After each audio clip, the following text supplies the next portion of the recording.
तो विषय था कि जिंदगी सच्चाई के फूलों से महकती है,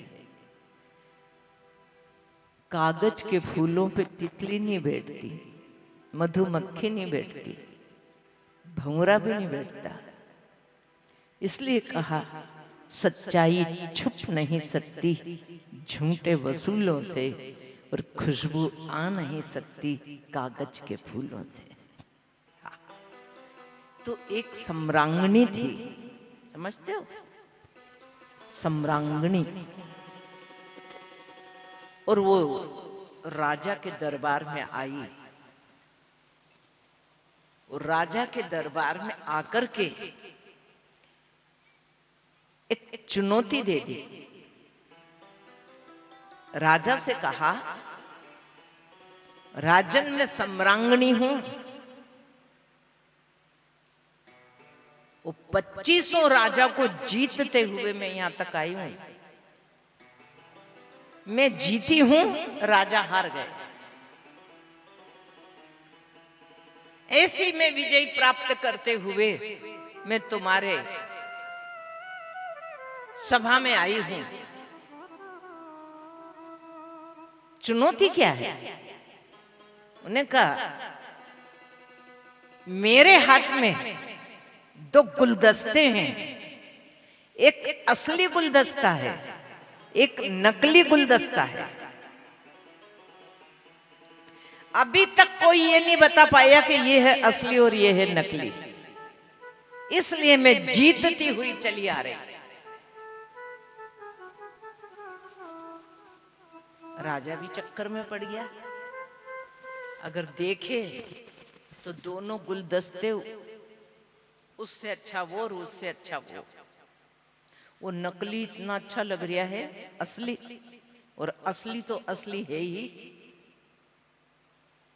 राजा ने कहा कि चलो ठीक है, तुम अभी तक जीतती हुई आ रही, बहुत अच्छी बात है। उसकी शर्त थी, अगर जीती तो सोने की इतनी मोहर आप मुझे दोगे, और तुम जीत गए तो मैं जितना कमा के लाई हूं सब जगह से वो सब तुम्हें दे दूंगा। हाँ, उसको यही भरोसा है कि कोई बता नहीं पाएगा सच्चाई।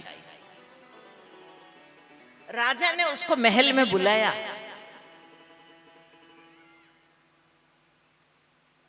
और महल में बुला के कमरे में ले गया, और कमरे में कहा कि तुम अपने दोनों गुलदस्ते इस कमरे में रख दो, बस यहां रख के जाओ, सभा में बताएंगे कि कौन सा असली कौन सा नकली। वो गुलदस्ते उसने कमरे में रख दिए। राजा बिल्कुल बैठा है, जागरूक होके राजा बैठा है, और वो ये देख रहा है कि मधुमक्खी किस गुलदस्ते पे बैठे।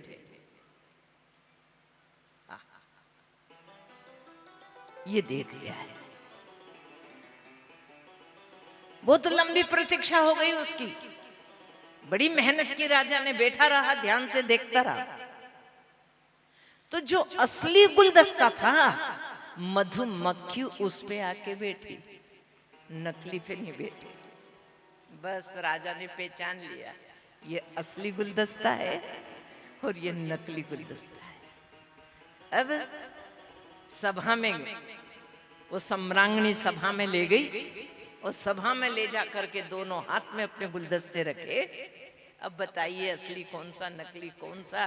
तुरंत राजा ने कह दिया, जो तुम्हारे दाएं हाथ में है वो असली है, और जो तुम्हारे बाएं हाथ में है वो नकली है। उन्होंने कहा, राजन पहली बार हारी हूं मैं, पहली बार हारी, कई राजाओं को हरा दिया। आप मुझे राज बताओ कि आपने ये कैसे बता दिया कि ये असली है ये नकली है? उन्होंने कहा कि इसके लिए मैं घंटों बैठा हूं, और मधुमक्खी जिस पे बैठी वो असली है, क्योंकि मधुमक्खी ये जानती है कि नकली क्या है और असली क्या है। इस माला पे नहीं बैठेगी, ये नकली नीचे रखी माला पे, वो असली पे बैठेगी। हाँ, ना ऐसे ही जिसका जीवन असली है, जिसके जीवन में सत्यता है और सच्चाई है, बस परमात्मा वहीं डेरा डाल देता है, परमात्मा वहीं बैठता है। छली कपटी धोखेबाज काम वासना से भरे हुए भगवान वहां नहीं बैठता है। दिल का हुजरा साफ कर, जहां नाम के आने के लिए ख्याल गेरों का उठा, उसको बिठाने के लिए ऐसे शुद्ध हृदय में परमात्मा बैठते हैं और हमें परमात्मा की शरण लेना है।